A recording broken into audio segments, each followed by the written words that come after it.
Hai, selamat datang. Hai, Sebelumnya selamat siang ya. Izin memperkenalkan diri terlebih dahulu. Nama saya Nasyaraya Atala sebagai konselor untuk membimbing kakak dalam nanti mengarahkan karir ya. Sebelumnya perkenalkan dulu kakaknya dengan siapa? oke, makasih kenalin, nama aku Ananda. Jadi Mm-mm. saat ini itu aku lagi kuliah di jurusan Ilmu Komunikasi Hubungan Masyarakat Mm-mm. nih. Nah, seiring berjalannya waktu tuh aku kayak mulai mendapatkan banyak tekanan dan kayak mulai bingung Mm-mm. jenjang karir aku ke depannya seperti apa gitu. Jadi aku kayaknya pengen sharing aja tentang karir gitu ke depannya. Oke, nah berhubungan pada kali ini kita akan melewati beberapa sesi begitu ya Kak. Nah, untuk sesi Mm-mm. pertama kita langsung mulai saja ya, yaitu idealis versus reality view. Jadi di sini Oke. boleh gitu kira-kira pekerjaan apa aja gitu yang menurut Kak Ananda gitu, gak ada sekatan antara uang ataupun realita nantinya kayak gimana yang menurut Kak Ananda mau dijadikan pekerjaan gitu nantinya. Oke, mungkin untuk saat ini ya, Hmm. cita-cita aku gitu pekerjaannya, kalau lihat dari jurusan aku sekarang, aku tuh pengen banget jadi public relations profesional atau jadi public relation analis gitu. Hmm. Nah, kalau misalkan nih pekerjaan tuh Kak Ananda gitu tidak melihat uang ataupun gaji gitu ya di Mm-mm. pekerjaan kakak, kira-kira pekerjaan apa sih yang akan kakak lakukan gitu di setiap harinya? Mungkin ya kalau misalkan uang bukan segalanya, aku sendiri tuh pengen bikin kayak program sosial gitu. Nah, si program sosialnya itu di dalam itu kayak ngobrol-ngobrol bareng orang-orang, tukar cerita, pengalaman, dan hal-hal yang menarik gitu di kehidupan mereka. Kayaknya seru aja gitu. Oke, baik Kak Ananda, setelah tadi kita melewati sesi idealis versus Mm-mm. realita view, sekarang kita selanjutnya yaitu sesi 2 mengenai refleksi. Oke. Jadi kita sekarang coba gitu merefleksikan kenapa Kak Ananda sendiri memilih jurusan ilmu komunikasi hubungan masyarakat. Oke, mungkin sebelumnya kenapa aku milih jurusan ilmu komunikasi hubungan masyarakat ini, karena aku tuh ngerasa kayak aku punya passion gitu di Oke. bidang ilmu komunikasi hubungan masyarakat, apalagi kayak di humasnya gitu. Terus aku juga suka ketemu banyak orang, terus ngobrol dengan banyak orang, dan aku ngerasa suka aja gitu ada di humas. Dan yang paling penting aku ngerasanya bahwa si humas ini tuh prospek kerjanya luas dan relevan gitu.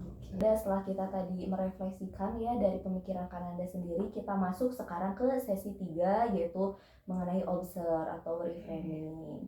Jadi kita itu harus mengamati pola pikir kita gitu, apa aja kira-kira yang menghambat. Nah, kira-kira pikiran atau keyakinan apa sih yang sering muncul di Kananda tersendiri tentang karir?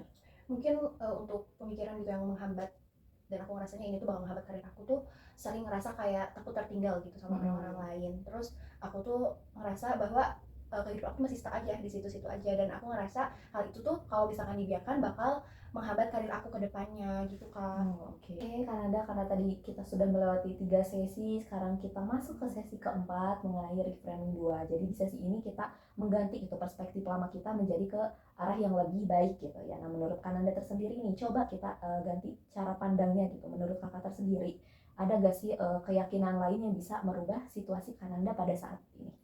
Mungkin pemikiran yang sedikit-sedikit gitu mengubah cara pikir aku dari yang sebelumnya, yang sering ngerasa aku tertinggal sama Mm-mm. pencapaian orang lain, terus aku ngerasa aku stuck di situ-situ aja. Mungkin sekarang aku tuh lebih merealisasikan bahwa oh ternyata setiap orang itu punya jalannya masing-masing, dan setiap orang itu punya waktunya masing-masing gitu. Jadi buat sekarang aku lebih kayak fokus upgrade diri aku jadi versi terbaik diri aku sendiri gitu. Oke. Oke, Kananda, kita masuk ke sesi 5 mengenai act atau bertindak gitu dari cara pandang atau perspektif baru yang tadi kakak katakan gitu ya. Jadi kira-kira nih berdasarkan cara pikir Kananda yang tadi disebutkan di sesi 4 sebelumnya gitu, kira-kira apa aja sih langkah kecil yang bisa kakak lakuin di minggu ini untuk menunjang karir? Oke, mungkin langkah-langkah kecil ya yang aku Mm-mm. ambil gitu sambil belajar merealisasikan dari Mm-mm. jurusan aku humas itu sendiri. Aku tuh sekarang lagi suka banget ikut volunteeran di prodi aku, kayak misalkan ikut volunteer protokoler, terus juga ikut volunteer kegiatan-kegiatan kayak bimbingan adik tingkat Iya. gitu. Terus aku juga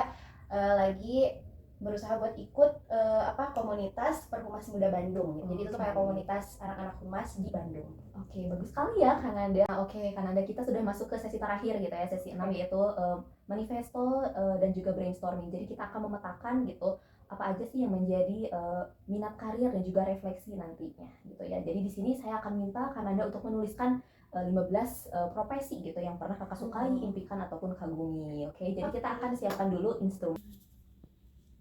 Dokter, pramugari, artis, polwan, influencer, entrepreneur, terus pegawai bank, reporter, diplomat, desainer, content creator, dosen, PR profesional, sama CEO wedding. Kananda, aku ingin kamu berhenti sejenak gitu untuk lihat ke belakang selama tadi gitu ya, 6 sesi terakhir ini bukan cuma tentang karir, tapi tentang Kananda juga yang udah berani gitu untuk jujur dengan diri sendiri, terbuka, dan juga bermimpi, terus juga mempertanyakan ulang gitu semua asumsi yang selama ini ada gitu di pikiran Kananda secara mutlak gitu ya. Tapi di dunia ini bakalan terus berubah, Kananda. Kita itu kadang kita dituntut untuk tahu gitu segalanya, siapa kita, terus kita tuh bakal kemana sih, karir kita ke depannya mau kayak gimana, terus kita mau bergerak, mau explore kayak gimana, ataupun kita tuh memang harus tumbuh gitu ya. Nah, untuk Kananda tersendiri, kamu itu bukan sekedar nantinya akan jadi PR profesional ataupun jadi dosen, tapi Kananda tersendiri adalah penyampai makna gitu ya, membangun hubungan, penjaga kepekaan, dan juga penggerak perubahan lewat kata-kata apapun nanti jalurnya yang akan Kananda lewati, yang akan Kananda hadapi. Mungkin untuk hari ini terima kasih Kananda sudah melewatkan beberapa sesi. Saran dari saya, pesan dari saya, jangan ragu gitu ya untuk melangkah. Terima kasih Terima Kananda. kasih banyak